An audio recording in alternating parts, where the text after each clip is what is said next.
Action આવતા જોવા મળી રહ્યા છે. કશેક 8 અવલોકનો છે, કશેક 3 અવલોકનો છે, કશેક 2 અવલોકનો છે.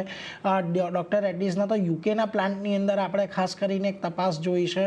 એટલે થોડુંક કન્સર્ન અહીંયાથી છે, પરંતુ કોઈ એવા મોટા ઘટાડા નથી આવ્યા અને કંપની દ્વારા કોઈ એવા બહુ મોટા ડેટા ઇન્ટિગ્રિટી રિલેટેડ કોઈક અવલોકનો છે કે એ બધાની પણ કોઈક સ્પષ્ટતા કરવામાં નથી આવી. પરંતુ આ ઘટાડો જે પ્રકારે ચાલી રહ્યો છે આ બધા કાઉન્ટરની અંદર, શું મત આપનો બની રહ્યો છે અત્યારે? સેક્ટરમાં ઓફકોર્સ આ બધા યુએસ એફડીએના ઇસ્યુઝ તો થતા જ રહેશે.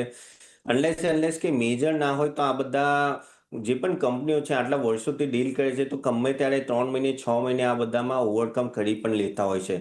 આજે આપણે થોડોક માઇનોર ઘટાડો બધી જગ્યાએ જોઈ રહ્યા છે જેના પણ થયું, પણ ફાર્મા સેક્ટર ઓવરઓલ હું પોઝિટિવ છું. અને ઓફકોર્સ એ ટેરિફથી દૂર છે. મને નથી લાગતું કોઈ ટેરિફ એક ટાઈપનું લાગી શકે એમ છે, કેમ કે યુએસમાં પણ આપણને જેનરિક દવાનું ખાસી ડિમાન્ડ છે ને એ જો વધારશે તો એ લોકોનું જ બિલ વધશે. તો મારા હિસાબથી આ સેક્ટરમાં ઇન્વેસ્ટમેન્ટ કરી રાખવું જોઈએ, પણ એમાં થોડું સ્પેસિફિક તમે જો કે અગર જો તમે ફાવે તો સીડીએમઓ કે સીડીઆરએમઓ બિઝનેસમાં જે હોય એ આ વધારે હમણાં સ્કોપ લાગી રહ્યો છે.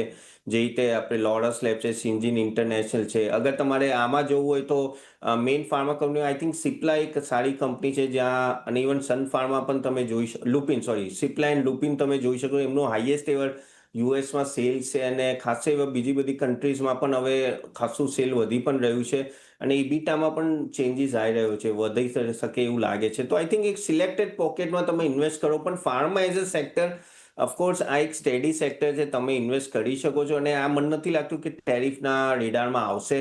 આવવાનું હતું ક્યાંનું આવી ગયું હતું. હું તો ઓવરઓલ પોઝિટિવ છું. તો આ જે નામ લીધા એ સ્ટોક્સમાં અગર તમને નીચે મળે તો ઇન્વેસ્ટ કરી શકાય એમ છે. ઓકે, તો પોઝિટિવ વ્યૂ ફાર્મા સ્પેસ માટે બનતો દેખાઈ રહ્યો છે. ઘટાડો આવે છે તો પછી લોરસ લેબ, સિપ્લા, લ્યુપિન જેવા કાઉન્ટર ફોકસમાં રાખવાના રહેશે. સીડીએમઓ સ્પેસ ખાસ કરીને અહીંયા નજરમાં રાખવાની રહેશે. ફાર્મા માટે વ્યૂ બનતો દેખાઈ રહ્યો છે. પણ